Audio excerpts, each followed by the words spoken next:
precisamente para hablar pues sobre estos aspectos que le hemos venido platicando. Le doy la más cordial bienvenida a Mario Di Costanzo. Él es expresidente de la Comisión Nacional para la Protección y Defensa de los Usuarios de Servicios Financieros, la CONDUCEF, y también consultor financiero. Mario, bienvenido, buenas tardes.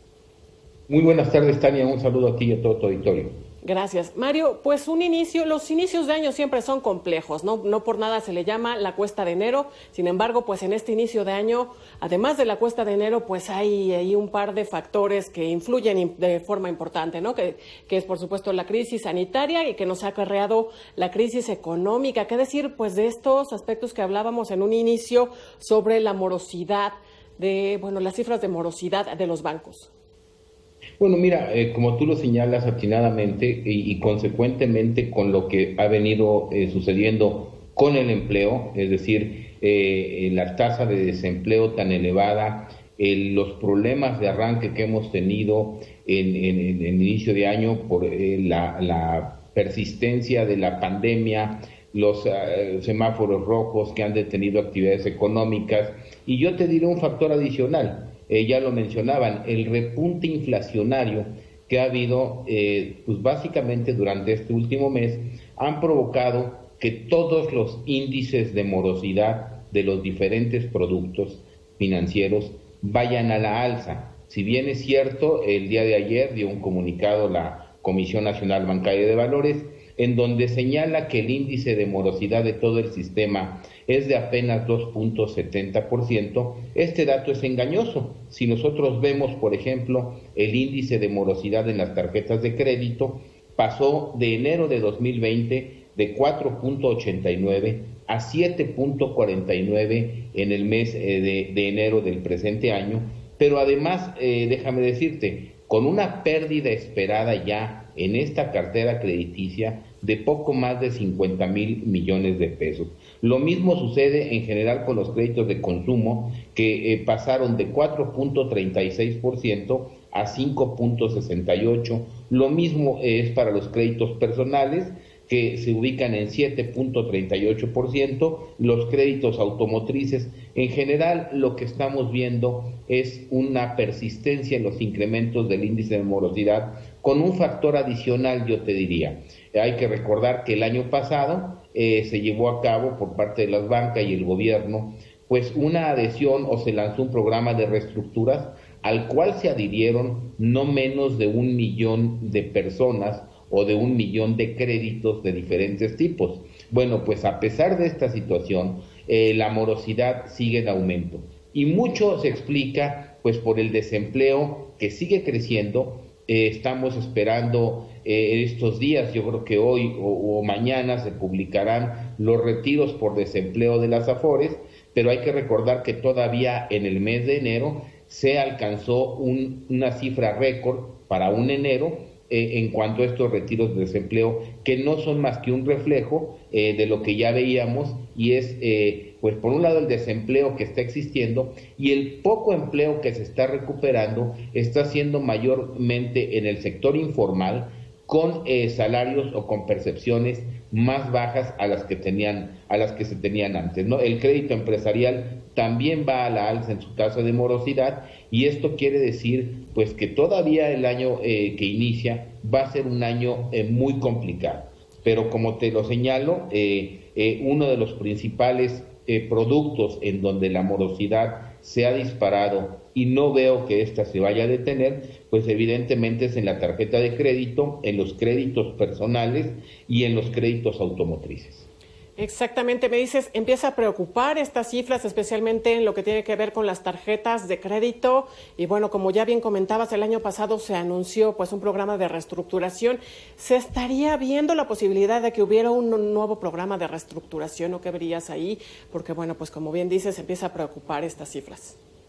Mira, desde luego que yo creo que de seguir las cosas así, y yo creo que seguirán al menos hasta el último trimestre del año, creo que los bancos sí deben de empezar a pensar en lanzar un nuevo programa, sobre todo para aquellas personas que no tuvieron la oportunidad de adherirse el año pasado a este esquema de reestructuras. Creo que va a ser necesario, puesto que los números nos muestran dos cosas, ¿no? El empleo no se recupera, por un lado, y por el otro, personas que quizás no estaban en este programa de reestructuración, que quizás tenían todavía algunos ahorros, pues ya se los gastaron, persiste la situación de desempleo, persiste las bajas ventas de comercios, no se recupera el consumo y ahorita con el repunte de la inflación, que no nos pueden dejar mentir quien nos esté escuchando, va a haber incremento o se está observando un incremento en el precio de la gasolina, del gas natural, del recibo de la luz. Todo esto va a incidir y creo que sí va a ser necesario que los bancos al menos piensen en nuevos esquemas de reestructura para productos como tarjetas de crédito, como créditos personales, porque además hay un factor adicional. La banca tiene que hacer un esfuerzo también por recuperar el crédito en virtud de que hay muchas empresas que de no recibir estos apoyos pues estarán quebrando o estarán cerrando en unos meses más con el consecuente desempleo y es este círculo vicioso que se genera entre pues la falta de crecimiento económico, la crisis económica y el pago de las deudas de las personas. Justamente en este último aspecto que mencionas, te quisiera yo preguntar, ¿qué tan blindados están los bancos? Porque, bueno, he leído por ahí que a lo largo de estos meses han ido, por supuesto, creando un fondo, pues previendo, pues efectos futuros, por supuesto, de incremento de morosidad. Y, bueno, pues en ese aspecto, ¿cómo se encuentra la banca mexicana? Mira, afortunadamente los índices de capitalización de la banca son, yo te diría, suficientemente robustos, suficientemente buenos, a excepción de algunos bancos que han venido mostrando problemas de capitalización, aunque sus índices, por ejemplo, es el caso de ABC Capital, de Bancol, que sus índices son relativamente bajos, es 11.3%, tenemos a la mayor parte de la banca o a los bancos grandes bien capitalizados, por ejemplo, en el caso de Santander, su índice de capitalización es de 19%, en el caso de Bancomer es de 17%, es decir, no vamos a ver un problema de liquidez en estos bancos grandes, pero sí vamos a ver un problema de deudores que tiene tintes sociales muy graves. Entonces, esto pues yo te diría que hace más grave aún el problema. Los bancos, aunque han visto disminuidas sus utilidades, siguen teniendo utilidades, siguen teniendo ingresos importantes, por ejemplo, por comisiones bancarias. Yo lo comentaba en otro momento, en una reunión el otro día, que por este lado no vamos a ver quiebras de bancos, pero sí vamos a ver muchas quiebras de familias. Por eso es tan importante que se lancen nuevamente estos programas de reestructura. Y bueno, de no lanzarse nuevamente estos programas de reestructura, ¿cuál es la recomendación para alguien que se haya quedado sin empleo y además pues tiene una enorme deuda, no sé, de la tarjeta de crédito? ¿Cuál es la recomendación? Mira, no me lo tomes como un mal consejo, pero primero lo que se aconseja es pagar las deudas más costosas o aquellas en donde hay de garantía pues algún bien hipotecario. Te diría los créditos hipotecarios, quizás los créditos automotrices. Hay ciertos créditos a los que estamos pues básicamente amarrados como un crédito de nómina y bueno, pues tendremos que ir dejando los créditos pues donde no hay ninguna garantía, como pudiera ser una tarjeta de crédito o un crédito personal. Vuelvo a decir, lo mejor es acercarse al banco a reestructurar el crédito, pero si hoy tenemos desgraciadamente la disyuntiva de pagar nuestro crédito hipotecario o de mantener el crédito hipotecario y desgraciadamente dejar de pagar una tarjeta de crédito, pues mucha gente va a preferir y va a tomar la opción de continuar pagando su crédito hipotecario. Hay opciones como consolidar ahorros, como consolidar deudas, pero para una persona que no tiene empleo, pues realmente poco lo puede ayudar una consolidación de deudas, puesto que en ese momento lo que esta persona requiere es un periodo de gracia o una quita. No es, como te digo, no es un mal consejo decir que privilegiemos las deudas importantes y que por el otro lado sí es muy recomendable y en la medida de lo posible, pues generar ahorro, generar una austeridad en nuestro gasto, comprar únicamente lo importante, y todo esto pues ya se está viendo presionado pues por el tema, como te digo, de la inflación y de los incrementos de muchos productos básicos.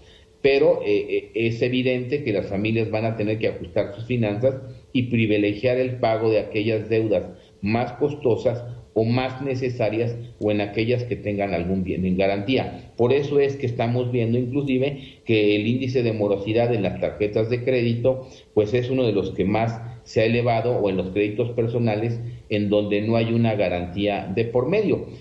Las personas tienen que tener también cuidado, recordar qué pueden hacer y qué no pueden hacer los despachos de cobranza, porque seguramente lo que se va a acentuar pues son estas gestiones de cobro de los despachos de cobranza, que a veces también utilizan amenazas y estrategias, yo te diría, extrajudiciales, pues para llevar a cabo o para cobrar estas deudas. Es muy importante que las personas estén muy conscientes de lo que pueden y no pueden hacer los despachos de cobranza. Recuérdanos muy rápido, Mario, qué es lo que no pueden hacer y, bueno, cómo actuar en torno a estas llamadas que de pronto uno recibe diariamente pues en nuestros domicilios. ¿Qué hacer ahí?